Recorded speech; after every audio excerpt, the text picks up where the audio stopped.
요한 사도가 요한계시록 5장에서 계속해서 그 하늘의 광경을 보고 있는데요. 특히 그 하나님 보좌를 중심으로 찬양하고 예배드리는 그 내용을 4장에 이어서 계속해서 보고 있는데, 오늘 주요하게 생각해 볼 내용은 1절부터 5절 사이에 나와 있는 말씀입니다. 첫 번째로 살펴볼 것은 일곱 인봉이 무엇인가 하는 내용입니다. 우리 다 같이 한 음성으로 5장 1절 말씀을 받들어 읽도록 하겠습니다. 내가 봄에 보좌에 앉으신 이의 오른손에 책이 있으니 안팎으로 썼고 일곱 인으로 봉하였더라. 아멘. 그 요한 사도가 보니까 보좌에 앉으신 분 오른손에 책이 있다고 그렇게 말씀을 하고 있습니다. 거기 보좌에 앉으신 분은 성부 하나님으로 그렇게 생각하시면 되겠습니다. 오른손이라고 그렇게 한 것은 그 구체적인 모습이라기보다는 형상화한 거예요. 하나님이 이 우주 만물을 다스리고 통치하시는 그 권세, 주권을 나타내기 위하여 그렇게 기록한 것입니다. 거기 책이 있는데, 책은 지금 현재 우리가 이 인쇄술이 발달되어 있는 이 현대에 살면서 한 장 한 장 넘기는 그런 책으로 볼 수는 없습니다. 저번에 구약할 때 배우셨습니다만은 두 가지로 그렇게 생각해 볼 수가 있지요. 먼저는 그 이집트 부근에 있는 그 파피루스라고 하는 식물을 사용하여서 그 식물을 잘게 쪼갠 뒤에 차곡차곡 이렇게 나와서 그게 나무망치로 두드린다고 그랬지요. 그러면 그게 짓이겨지고 또 서로 이렇게 평평하게 펴지게 되는 것입니다. 그것을 이제 말리게 되면 파피루스 종이가 되는 것입니다. 고대에는 그것을 종이로 사용하여서 거기에다가 글을 써본 했는데요. 이것은 질기지 않아서 또 습기에 약하고 오래 보관하기가 쉽지가 않습니다. 또 오래 보관했다고 해도 너덜너덜하게 그렇게 떨어지는 경우가 있는데요. 그러나 더 오래된 그 종이 만드는 방법은 종이는 아닙니다만은 양피지라고 그러죠. 그것은 이 양의 가죽을 벗겨서 말리게 되면은 그것이 바로 글을 쓸 수 있는 그런 양피지가 되는 것입니다. 이것은 가죽으로 만들었기 때문에 길게 그렇게 사용할 수가 있겠지요. 그러니까 이것을 가지고 글을 그 위에다가 적으면 두루마리가 되는 것입니다. 길기 때문에 낱장이 아니고요. 둘둘 이렇게 말아서 쫙 펴면은 긴 두루마리가 되어서 거기에 글을 볼 수가 있는데, 많은 그 구약의 사본들은 이 두루마리에 적혀 있는 사본들이 많이 발견되어지곤 했습니다. 스크롤이라고 그러지요.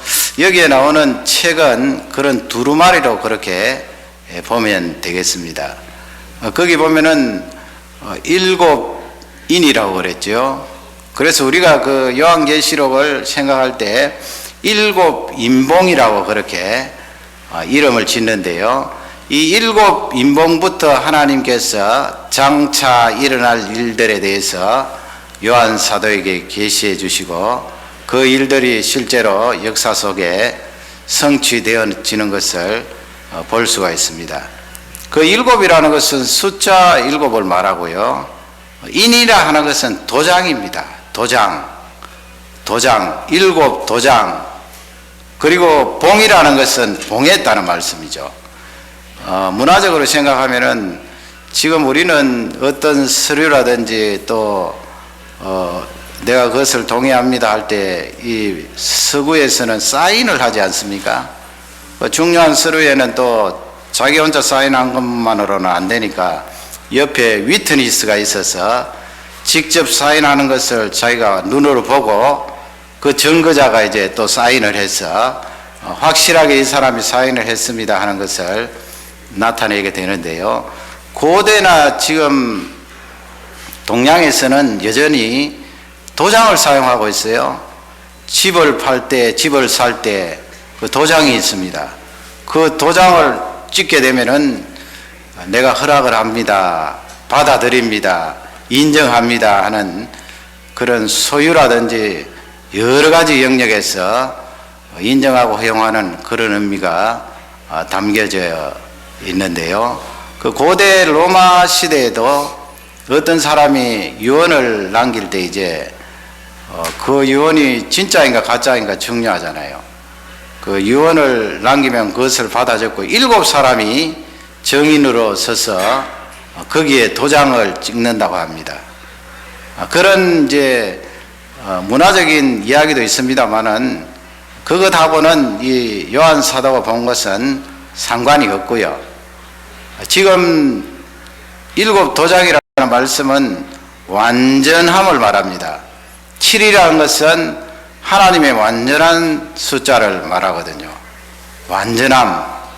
그 내용 속에 인봉한 두루마리 속에 담겨져 있는 내용이 완전하다. 또 봉해진 7도장도 완전하다 하는 그것을 우리에게 잘 설명을 하고 있습니다. 2절 말씀에 가면은요, 우리 2절을 다 같이 읽도록 하겠습니다. 또 봄에 힘있는 천사가 큰 음성으로 외치기를 누가 책을 펴며 그 인을 떼기에 합당하냐 하니. 아멘. 아멘. 거기 뭐 힘 있는 천사라 그렇게 나왔는데 잠깐 그림을 보여주시면 요즘 그린 그림인데 과연 저럴까요?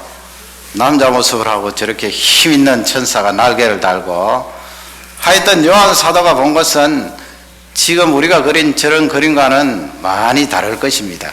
힘 있는 천사가 큰 음성으로 그렇게 외쳐서 말을 하는데 과연 이 힘 있는 천사가 누구인가? 뭐 어떤 사람은 가브리엘이다, 아니면 미카엘 천사장이다. 그러나 우리가 알 수는 없어요. 그냥 성경 말씀에 힘 있는 천사가 그렇게 되어 있으니까 대단히 능력이 있는 그런 천사가 요한을 향하여서 외치는 그 내용을 기록하고 있습니다. 그 내용은 무엇입니까? 무엇이라고 외치고 있습니까? 누가 합당하냐 그렇게 말했지요. 이 책을 펴고 또 7인을 떼기에 누가 합당하냐.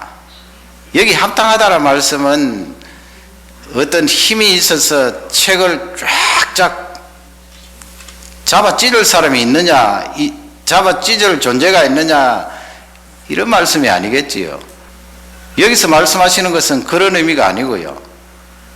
누가 이 책을 펴고 인봉을 떼기에 선하냐, 의로우냐, 그것을 지금 천사가 묻고 있는 것입니다. 그렇게 물을 때 우리는 궁금한 것이 이 7인봉 안에 들어있는 두루마리 속에 있는 책의 내용이 무엇인가, 그것이 대단히 궁금한 것입니다. 그 내용은 이제 쭉 요한계시록 뒤에 7인봉, 7나팔, 7대접 이런 하나님의 심판을 염두에 두고 이 책 내용을 생각해낼 수가 있는데요. 예수 그리스도께서 재림하실 때 이 세상을 심판하시지요. 누굴 심판하십니까? 악한 자들을 하나님께서 심판하십니다. 심판하실 때 우리 의로운 자들, 하나님의 백성도 같이 심판하시나요? 그렇지 않습니다. 우리 의로운 자들은 구원하시지요. 물론 우리가 예수 그리스도 이름으로 이미 구원을 받았습니다마는 하나님께서 악한 자들을 심판하실 때 우리 의로운 백성들을 그 무시무시한 심판 가운데 어떻게 건져내시는가, 그런 내용이 담겨져 있고요. 심판과 구원을 종합하면은 하나님께서 이 만물을 회복시키는데, 완성시킨다고 할 수가 있죠. 하나님이 이 만물을 어떻게 완성시키는가 하는 그 비밀스러운 내용이 거기에 담겨져 있습니다. 로마서 16장 25절에 보면 그런 말씀이 있는데 우리 다 같이 한번 읽도록 하겠습니다. 로마서 16장 25절 말씀입니다. 다 같이 읽습니다. 나의 복음과 예수 그리스도를 전파함은 영세전부터 감치었다가 예, 사도 바울이 이 로마 교인들에게 말하기를 나의 복음, 예수 그리스도에 대한 복음이고 구원함을 받는 복음이지요. 그래서 예수 그리스도를 전파하는 이것은 영세 전부터 감추어져 있었던 것이고 그렇게 사도 바울이 기록을 하고 있습니다. 그 다음 구절에 보면은 나타내셨다고 하나님께서 계시하셨다고 보여주셨다고 그렇게 말씀하는데요. 감추어져 숨겨져 있었다. 그 말씀이 무슨 말씀이에요? 하나님께서 듣고 받아들일 자에게만 알려주셨다는 말씀이죠. 그것도 여러분 구약시대 어느 정도 시점까지는 사람들이 몰랐잖아요.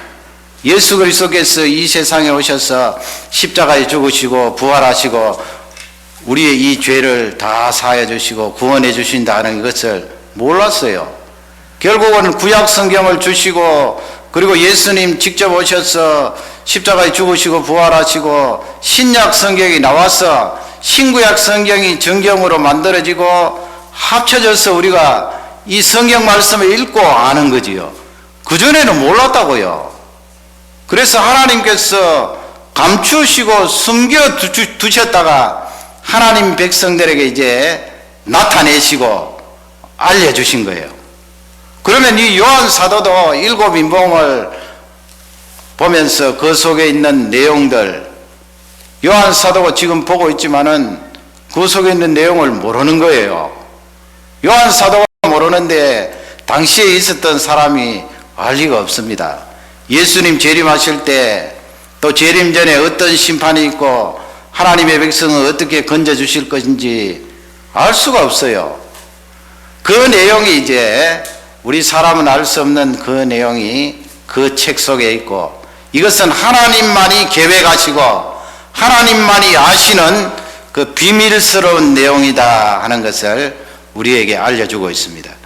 그래서 요한 사도가 두 번째로 가면은 엉엉 웁니다.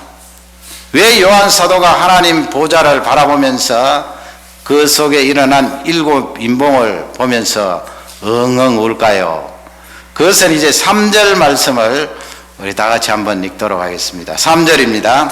하늘 위에나 땅 위에나 땅 아래에 능히 책을 펴거나 보거나 할 리가 없더라. 아멘. 거기 보면 세 가지 나오죠. 하늘 위에나 땅 위에나 그리고 땅 아래나.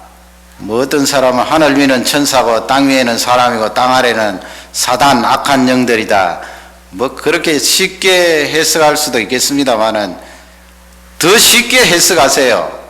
왜냐하면은 거기 하늘 땅 아래 그렇게 말씀하신 것은 하나님께서 만드신 피조물 가운데 지음을 받은 존재 가운데 아무라도 이 책을 펴거나 또 보거나 할 존재가 없다 하는 것을 우리에게 알려주고 있습니다. 펴거나 보거나 할 사람이 없겠지요. 어떻게 하나님께서 완전하게 일곱 도장으로 딱 찍으셔서 봉해 놓으셨는데 그것을 펼 수가 있나요? 우리가 하나님께서 열어주시지 않으면 펼 수가 없고요. 또 그 속에 있는 내용을 하나님께서 밝히지 아니하시면 아무도 볼 수가 없다는 것을 성경은 알려주고 있습니다. 그래서 4절에 가면은 우리 4절을 다 같이 읽도록 하겠습니다. 이 책을 펴거나 보거나 하기에 합당한 자가 보이지 않기로 내가 크게 울었더니. 예, 거기 요한 사도가 소리를 내어서 엉엉 울었습니다. 그 한번 엉엉 울고 말한 것이 아니고요. 계속 우는 거예요, 요한 사도가. 그 요한복음 11장에 보면은 나사로가 죽고 나서 사람들이 울잖아요. 특히 동생들 많이 울지요. 그 죽음이라는 것은 육신을 가진 우리에게 큰 슬픔을 안겨다 주지요. 그 구약 성경에는 비통함도 포함된 그런 슬픔 성경 구절들이 있는데요. 요한 사도가 지금 엉엉 우는 것은 그렇게 죽음을 바라보면서 비통해하면서 우는 그 눈물과 비슷한 거예요. 상당히 심각한 거예요. 그냥 찔찔 짜고 말았다는 말씀이 아니에요. 대단히 심각하여서 그 보좌 앞에서 엉엉 계속 울고 있는데 왜 그렇게 엉엉 계속 울고 있어요? 아무라도 능히 그 책을 펴거나 보게 할 사람이 없으니까 엉엉 울지요. 요한 사도가 이렇게 울은 것은 천상의 광경, 그 장엄한 광경을 바라보고 하나님의 크심을 얼마나 크게 체험했을까요? 육신의 몸을 입고 이 세상에 오신 예수 그리스도는 요한 사도가 바로 옆에서 보았지만은 그분은 100% 사람이기 때문에 완전한 천상에 계신 하나님의 모습은 다 체험할 수가 없는 거예요. 물론 그분이 신석을 가지고 계시지만은, 그러나 지금은 그 하나님 보좌 앞에서 천사들과 24장로와 많은 존재들이 하나님을 찬양하고 영광을 드러내는 그 장엄한 광경을 바라보고 얼마나 마음이 기쁘고 감격스러웠을까요? 그런데 그 책을 뗄 자가 없네요. 그 책을 떼야 심판에서 우리가 건짐을 받고 영원한 그 보좌를 바라보며 하나님을 찬양한 그 자리에 들어갈 수가 있잖아요. 그러니 요한 사도가 이렇게 우는 것은 계시를 알고 또 그 계시대로 우리가 구원함을 받을 확신에 차서 살아야 되는데 인봉을 뗄 존재가 없기 때문에 안타까운 열정으로 엉엉 울고 있는 것입니다. 거기서 끝난 것이 아니고 세 번째, 그 인봉을 뗄 자가 누구인가, 그것을 성경은 우리에게 알려주고 있습니다. 우리 5절 말씀을 다 같이 읽도록 하겠습니다. 5절입니다. 장로 중에 하나가 내게 말하되 울지 말라, 유대 지파의 사자 다윗의 뿌리가 이기었으니 이 책과 그 일곱인을 떼시리라 하더라. 아멘. 거기 24장로 가운데 하나겠지요.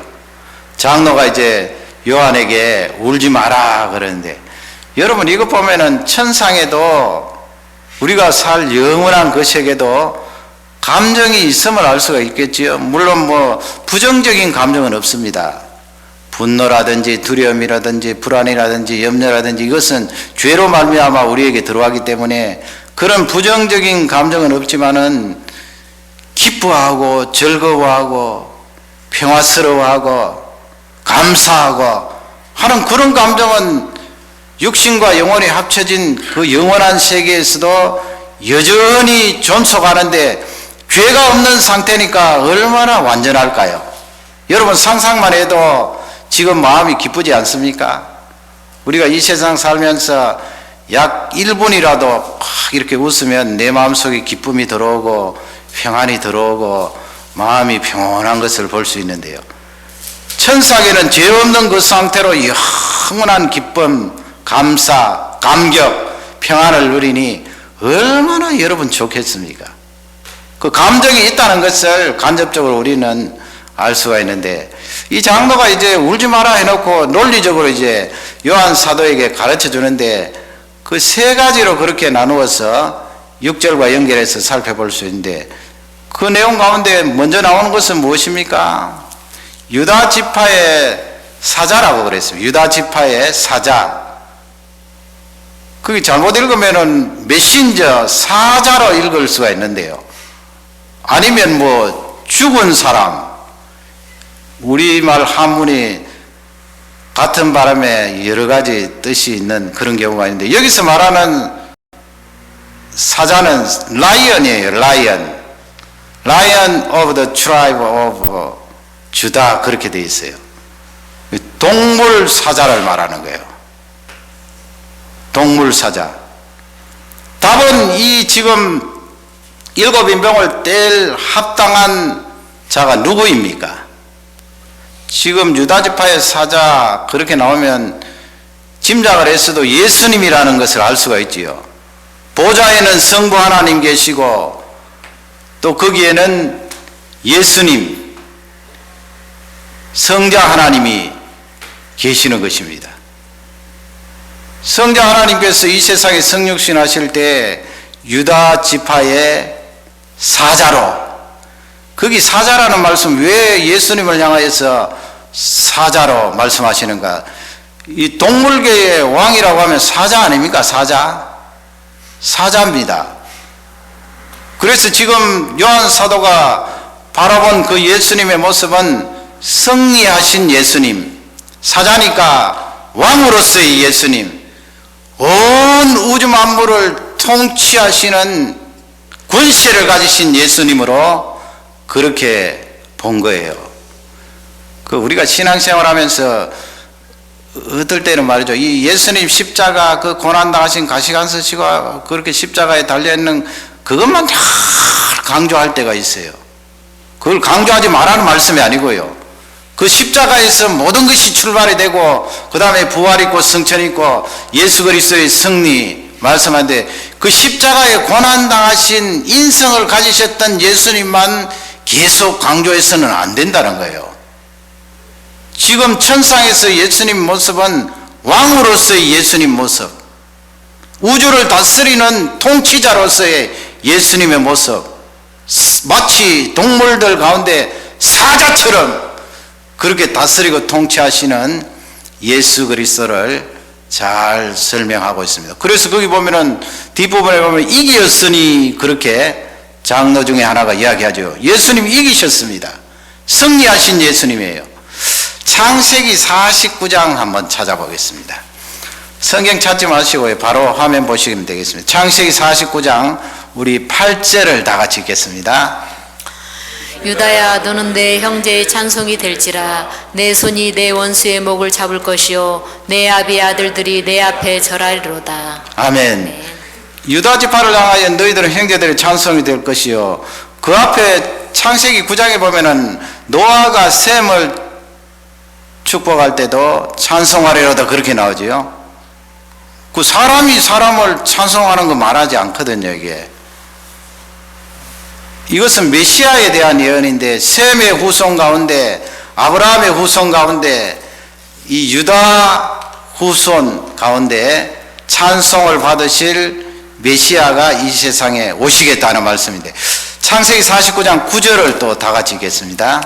유다는 사자 새끼로다. 내 아들아, 너는 움킨 것을 찢고 올라갔도다. 그에 엎드리고 웅크림이 수사 같고 암사자 같으니 누가 그를 범할 수 있으랴. 아멘. 야곱이 자녀들을 축복할 때 그 유다라는 아들 위에 손을 얹고 축복하는데 성령의 감동으로 이 기도가 나간 거예요. 사자 새끼가 나오고 수사자가 나오고 암사자가 나오고요.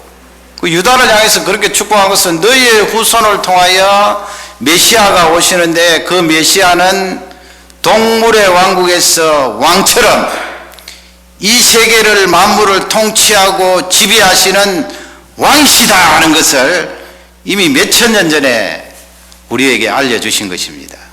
10절 말씀을 다 같이 읽도록 하겠습니다. 49장 10절입니다. 홀이 유다를 떠나지 아니하며 지리자의 지팡이가 그 발 사이에서 떠나지 아니하시기를 실로가 오시기까지 미치리니 그에게 모든 백성이 복종하리로다. 아멘. 홀이라는 것은 임금님의 지팡이 아니에요. 임금님의 지팡이, 왕이 가지고 있는 그 지팡이가 유다를 떠나지 아니한다. 이 말씀은 유다 너 후손들을 통하여 왕이 나오고 그 왕이 영원토록 지속될 것이다 하는데 유다 지파를 통하여 다윗이 왕이 되고 그 후손들이 왕이 되었습니다마는 영원토록 가지 않았거든요.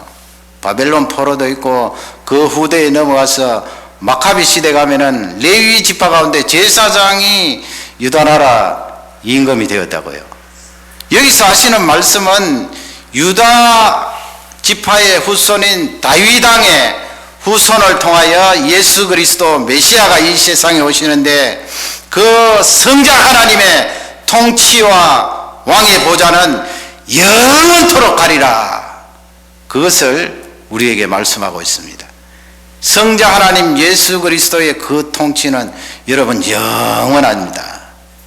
그 다음에 이 요한 사도에게 알려준 두 번째 내용이 무엇인가 하면 다윗의 뿌리라고 그러죠. 다윗의 뿌리.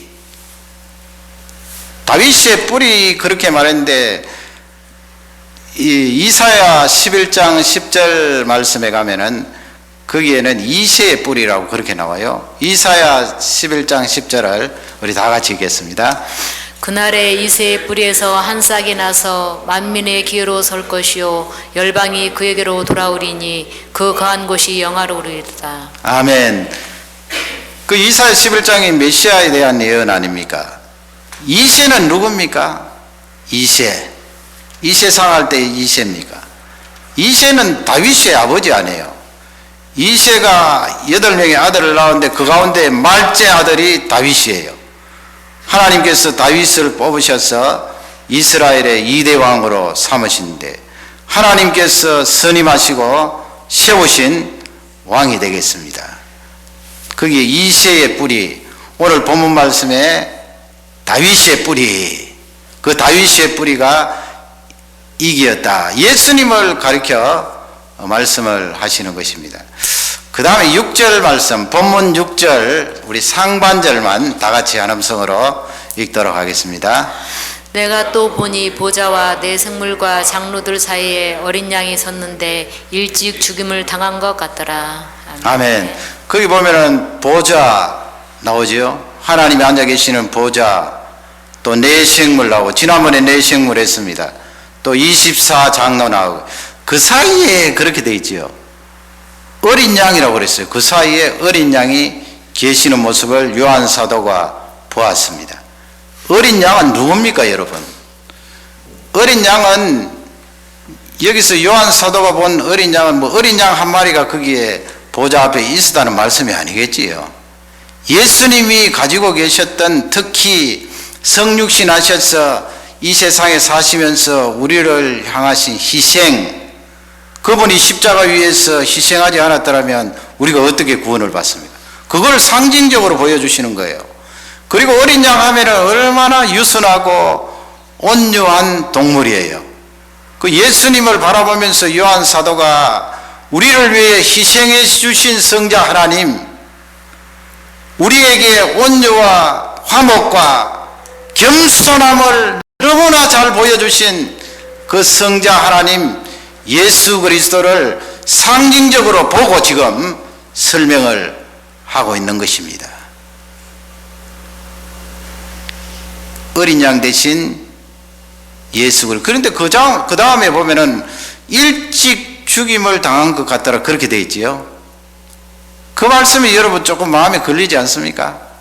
뭐 같더라, 일찍 죽임을 당한 것 같더라. 그러면 요한 사도가 천상에 그 어린 양 대신 성자 하나님을 바라보면서 희미하게 봤다는 말인가? 아물아물하게 자기 자신도 확신할 수 없을 정도로 그렇게 어렴풋하게 봤다는 말인가? 그 말씀이 아니에요. 일찍 죽임을 당한 것 같더라 이 말씀은 예수 그리스도께서 이 세상에 오셔서 십자가에 죽으신, 상처받으신 그 흔적을 말하는 거예요. 그럼 우리가 정확하게 예수님께서 천상에 계시면서 부활하신 성자 하나님으로서 못자국, 창자국 다 가지고 계신다. 우리가 뭐 정확하게 지금 말씀할 수는 없습니다. 물론 부활하셔서 제자들에게 허리와 손과 발을 도마에게 보여주시고 제자들에게 보여주셨습니다마는, 그러나 이 말씀으로 봐서 틀림없이 알 수 있는 것은 과거에 예수님이 우리를 위하여 희생하실 때 당하셨던 그 흔적이 있다는 거예요. 그 흔적을 가지고 계신다는 거예요. 성자 하나님이시면서 말이죠. 그래서 요한 사도가 지금 천상의 모습을 보면 어린 양이라고 말씀하시고 또 일찍 죽임을 당한 것 같더라 이렇게 봤던 것은 우리도 보면은 나중에 거기 가서 금방 알아볼 수 있다는 거예요. 아, 저분이 성자 하나님이시구나. 나를 위하여 십자가에 죽으신 예수 그리스도시구나. 왜냐하면 일찍 죽임을 당한 어린 양의 그 흔적이 있기 때문에 금방 알아본다는 거예요. 누가 가르쳐 주지 않아도. 여러분 얼마나 감격스럽습니까? 거기에다가 일찍 죽임을 당한 것 같더라. 그 말씀은 과거에 그랬다는 거죠. 과거에. 예수 그리스도께서 늘 가시관 쓰시고 늘 그렇게 고난을 당하시면서 지금도 우리를 구원해 주고 계시나요? 아니에요. 일찍 죽임을 당한 것 같더라. 그 죽임은 딱 한순간이에요. 그분이 십자가에 죽으시면서 우리를 위하여 대속하신 것은 한 번으로 충분해요. 다시 죽으실 필요가 없어요.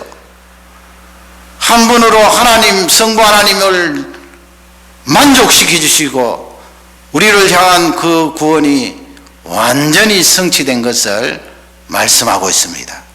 그리고 그 구원의 효력은 영원토록 지속됨을 우리에게 알려주고 있습니다. 그 예수님께서 다시 앞쪽으로 가면 6절에 보좌와 내생물과 24 장로들 사이에 그랬잖아요. 그 예수님이 사이에, 거기 뭐 공간적으로 예수님께서 그 사이에 딱 그렇게 서 계셨다 그런 말씀이 아니에요. 지금 거기 여러분 24 장로는 교회의 대표라고 그랬잖아요. 구원받은 성도의 대표예요. 보좌와 구원받은 성도 사이에 중보를 말하는 거예요. 예수님께서 어린 양으로 희생되셔서 성부 하나님과 우리 사이에, 사람 사이에 다리를 놓으신 중보자라 하는 것을 우리에게 알려주고 있습니다. 디모데전서 2장 5절에 보면 그 말씀이 있지요. 디모데전서 2장 5절을 우리 다 같이 한번 읽도록 하겠습니다. 하나님은 한 분이시요 또 하나님과 사람 사이의 중보도 한 분이시니 곧 사람이신 그리스도 예수라. 예, 하나님은 한 분이시요 말씀하시고 그 다음에 중보자도 한 분이시지요. 누구와 누구 사이에? 하나님과 사람 사이에 중보도 한 분이신데 그분이 바로 예수 그리스도이시다. 지금 요한 사도가 바라보는 것하고 똑같아요. 성경 말씀은 이쪽을 보나 저쪽을 보나 틀리는 것이 없어요. 통일성이 있어요. 성령 하나님이 감동했기 때문에 예수 그리스도를 향해서 정확하게 mediate between God and man 그렇게 되어 있어요. 중보자입니다. 우리가 이 중보기도 우리 교회에서도 중보기도 사역부 그렇게 부르고 있습니다만은 뭐 그걸 가지고 틀렸다 자꾸 이야기할 필요는 없어요. 그러나 이 우주 만물 가운데 유일한 중보자는 예수님 뿐이세요. 하나님과 우리 사이의 중보자는 예수님 뿐이세요. 그래서 어떻게 보면 예수님 생각하면 우리가 중보기도 한다 그 말씀 드리기가 죄송해요. 중보기도 한다 그러지 말고 차라리 남들을 위하여 이웃을 위하여 기도합니다. 남들을 위한 사역부 뭐 그렇게 한다든지 뭐 계속해서 불러도 됩니다만은 지금 이 본문과 연관해서 봤을 때 우리의 중보자 다리를 놓으신 그분은 유일하신 예수 그리스도 뿐이시다 하는 것을 우리에게 알려주는데요. 그 중보자 되신 분이 어떻게 중보 역할을 감당하셨나? 바로 일찍 죽임을 당하셨습니다. 한번 십자가 위에서 죽으셔서 우리를 건져주시고 다시 부활하셔서 지금은 사자로서 승리의 왕으로서 만물을 통치하시며 그 권세를 가지고 계신 분이다 하는 것을 알려주고 있는데요. 고린도전서 15장 3절 4절 말씀 보시면 우리 다 같이 한음성으로 읽겠습니다. 고린도전서 15장 3절 4절입니다. 내가 받은 것을 먼저 너희에게 전하였노니 이는 성경대로 그리스도께서 우리 죄를 위하여 죽으시고 장사 지낸 바 되었다가 성경대로 사흘 만에 다시 살아나사. 아멘. 성경대로 그렇게 되어 있지요. 장사 지낸 바 되셨다가 사흘 만에 성경대로 다시 살아나셨다.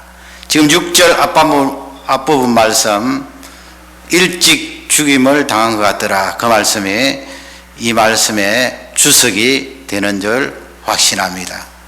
그분의 죽음은 영원토록 유효하고 그분은 죽어서 끝나신 분이 아니고 사흘 만에 다시 살아나셔서 승리의 왕으로서 우리를 안아주시고 우리에게 은혜를 주시는 그 성자 하나님 예수 그리스도를 찬양하지 않을 수가 없는 것입니다. 그래서 6절 하반절부터 계속해서 찬양과 예배가 그 어린 양 되신 예수 그리스도께 돌려지는 것을 볼 수가 있습니다. 이제 다가오는 주일이 고난주간인데 나를 위하여 죽으신 그 예수 그리스도를 생각하시면서 그분이 지금도 승리의 왕으로서 나를 위하여 중보하시고 기도하신다는 사실에 힘과 용기를 가지고 인생을 승리롭게 살아가시기를 주님의 이름으로 축원합니다.